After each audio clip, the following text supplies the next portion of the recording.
How's it going, everybody? Welcome back to another episode of the Creative Process. As you know, my name is Jaden, and right next to me, I have, on the far right of me, I've got Ruby Slippers, and in the middle, I've got Egson Hams, and then also we've got the horse. I didn't forget about him. And how are we doing today? Yeah. Great. We're hanging out. Thanks for coming to our bedroom to come and record the interview. It's my pleasure. Thank you for inviting me. That's so cool. We love having guests. Most welcome. Oh, amazing. And if I've already interviewed the both of these amazing performers in solo interviews, you can check the links down below. But today, well, we are here to talk to the both of you about your collaborative work together. So tell us, what do you do with yourself as a duo? Take it away. But as a trio as well. Oh, as a trio, Yes. I'm sorry. We have taken on a third. I guess we've both been working independently for a while and had realised that we enjoyed having a little party together, and then COVID hit, and then we partied separately via Zoom. Oh yeah. And then we made an underpants empire so that we could sew together over Zoom, and then things opened up again, and we were like, maybe we could also do an act. How about that? Yeah. We created Now Serving Snacks, where you can find such wonderful garments like this. This. Amazing. This. And then we were lucky that we got the invite to go to Queensland in 2020 for New Year's Eve, right when the first moment that we were allowed to leave the house, basically. Yeah. Folks hadn't barely seen each other in person. And so, and we got invited as a duo to Rumble, which is an amazing event in Queensland, and we were coming up with ideas of what we could do as a duo, and Ruby suggested, well, what can you only do as a duo that you can't do as a single, as a solo pantomime horse? Panto horse. And Amazing. I think I've been pitching at you for a while. Just like, why don't you do pony? Why don't you do pony? You should do pony, but also Daryl Braithwaite horses, because pony, that's really hard. And you have worked at way too many hen parties, and you're like, I don't want to do pony. Yeah, I want cough blood. So I do the pony section. Yeah, and then I do the wet ass pony, because that was relevant at the time. Yeah, That was new at the time. that's still relevant. Yeah, oh no, it's still very Yeah, good. the Very ponies talented are still artists. wet. Yeah, they are. Wet ass. I love it, and it's such an incredible, like the get up is absolutely amazing, and Horsey's really a beautiful creature right here. You know, respect the horse, and I love that you decided, you know, when you were coming up with the idea, going, okay, what's something we can't do as like one individual? Got it. We've got it right here, and it's absolutely incredible. I think I've seen the act twice now, and every time it just gets better every time. I'm so glad. And And it's just not enough pony representation. I know. Not enough panto horse representation on burlesque stages. Well, pony panto pals. Yeah, Yes, please. absolutely amazing. It was just incredible. So congratulations to the both of you for The three putting of us. congratulations, Horsey. It's amazing. And when you're putting the act together, I know that you said with the costume you wanted to go with something, you know, like that you both can control together. What was the process of creating the act itself? Like, what did you? It kind of it started happening organically. There was when you get to the start of it, there's lots of ideas and lots of things, but it kind of worked out that it was like the OG concept and the song selections and the creation of the birthing of if you will, kind of came down to Old Mate Sloppers, and then I kind of took over the DJing and All the music mixing and all of the choreography and the concepts behind that. I can't hype you up enough for that. It's such a fun cut, such a fun edit, and choreography is not my strong suit, as I've struggled with. And I'm working with someone whose job is literally as a dancer and choreographer. Why would we not capitalize on that? Yeah. And it actually made it a really pleasurable process. Yeah. Because I was like, I love coming up with silly ideas and pitching them to people. And I like being yelled at and told what to do. Yes! But we do have a really similar sense of humour, and I wanted us to get to do. I love the idea of doing a duo that was maybe not too traditional or anything like that. Something that spoke to all of the things that we enjoy and find humorous, and hope that the audience will also enjoy as well. I actually really wanted to pitch something to you that I thought you would really like and really enjoy, and just like feel that as like a win for myself. Yeah.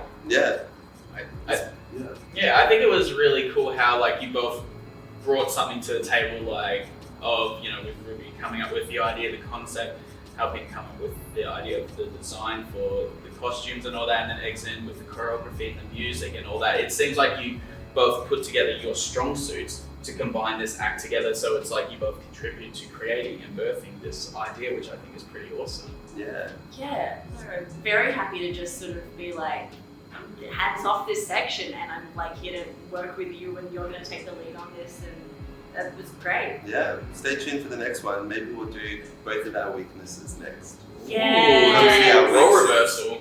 Yeah. I love it. Absolutely. Yeah, amazing. And so how many times have you performed this act so far? We've actually been quite lucky because Melbourne was in pretty hectic lockdown, but we got enough invites to different states and a few different places, and it is a very big act, so we can't fit it in a lot of places. It has to be on a stage where we can do all the stunts and where they can truly shine. Yes, although we've definitely been booked for things before and then sort of been presented with our coffee table size stage and done a cheeky little reformat. Okay.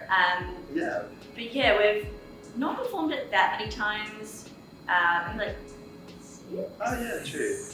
Yeah. Yeah. Maybe around there. Horses Beach to South Australia. Yep. Oh, yeah. Dalesford. Yes. Up to Queensland. Brummel. Yeah, Queensland.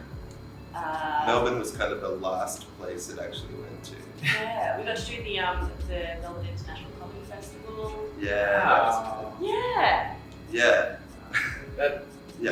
It's been everywhere. Yeah. Yeah. Globetrotter. Oh yeah. And so do you think that like because it sounded like with your act you created it for like a big space to use, and because I've seen it with that you do a lot of big dance moves and a lot of moving around, so it definitely is a performance that is made for a bigger space. Yeah. Dream big. Dream big. Yeah. Dream big or go home. Dream big or go backstage and do a little. Okay, we cut the walk over and just you're gonna hit your head. You can't do it. Can't do it.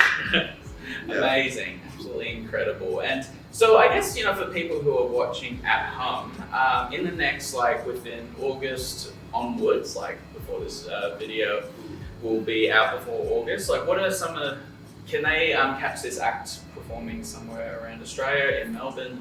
What is the plans for it? Good question. Currently, no, I don't think so. Yeah, I think it's we're waiting. This phone is ready to take the bookings. I don't think we have any plans to go away with it yet. We might pop a festival or something. Yeah. But I think we've also got plans to create some more works together. Yeah. Now that we're allowed, now that we can have two people in a room together. So excited. Yeah. That's all we need. Well, Yeah. great. We'll see if you get invited back. Oh yeah, let's get them back. And I guess just as a final question to talk about, so you're now serving snacks, the company that you both run. What was the I guess the idea and the brief behind wanting to create this for performers and for people?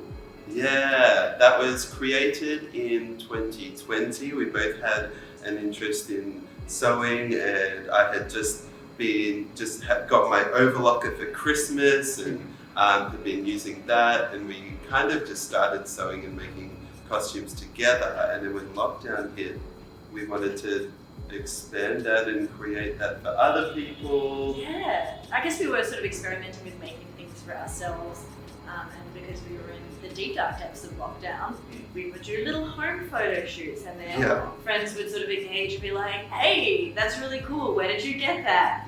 Yeah. And then we would sort of get offers from people, so we would start making them and selling them just sort of through our own personal Instagrams. Yeah. The first thing that we ever made was the quarantini, and the logic was that it was making a full garment with using the smallest amount of fabric so that we could make it stretch. And we were like, what is this lockdown thing and how bad is it going to get? But yeah, then it just kind of kept blowing up and expanding from there. We've been really passionate about making it super inclusive for everyone, no matter what size or bits or things that people have. We've just been really excited to have someone go, I want to look like this, and we go, how to make it happen. Yeah, it's fun kind of sparkly things. I guess for us it was like, I don't know, take some like slutty photos from home. It's something that makes you feel really cute because we've missed out on our stages and kind of getting loved on. And so... an interaction with anyone at that point. So take your thought shots at home. Amazing. I love that, and I love the inspiration behind that, how it started off just as a small little project between the both of you, and then suddenly everyone was like, oh my gosh, where'd you get this from? And then it just seemed like it was a chain reaction from there where it just started spreading, and everyone was like, I need to get my hands on something like that. That's so awesome. Yeah, well, I mean, from there we've picked up a few costuming spots. We did a circus show. Yeah, we've done a couple of contemporary dance company shows. We did show guys. And then burlesque. Burlesque troops in Western Australia. So if you pick us up the specialty snacks. For the moment, gosh, I just feel like this is such a letdown. Like, no, you can't see the horse anywhere right now. And the store is currently on hiatus. It may be open, check when this comes out, because it may be open by then. But at the moment, we're both insanely busy, and I'm moving house and everything, so it has been shut for a little bit. We were taking a bit hiatus, but we do have plans to work out. Keep it going. And especially, I guess it's, during these times, you just don't know what's happening, and you kind of have to juggle everything around and go, all right, is it going to happen now? And then when you start happening and then it gets closed down again, it's like, oh, come on. I don't know what's going on at the best of times. It's like, I think that's we refer to the horse. Sidekick. And, but I'll definitely leave links to all this so that people can come and check out your amazing work. And I definitely want to wish you both the best on future shows, and I can't wait to see you perform again. Thanks so much, Thanks for having us. So get out of our bedroom. Okay. And thank you so much for tuning in to another episode of The Creative Process. If you want to check out their amazing work, I'll leave links to everything down below. As I keep saying, let's keep supporting our amazing community. Let's support performers, support companies. We have the power to help each other through these times, and I will see you in the next episode.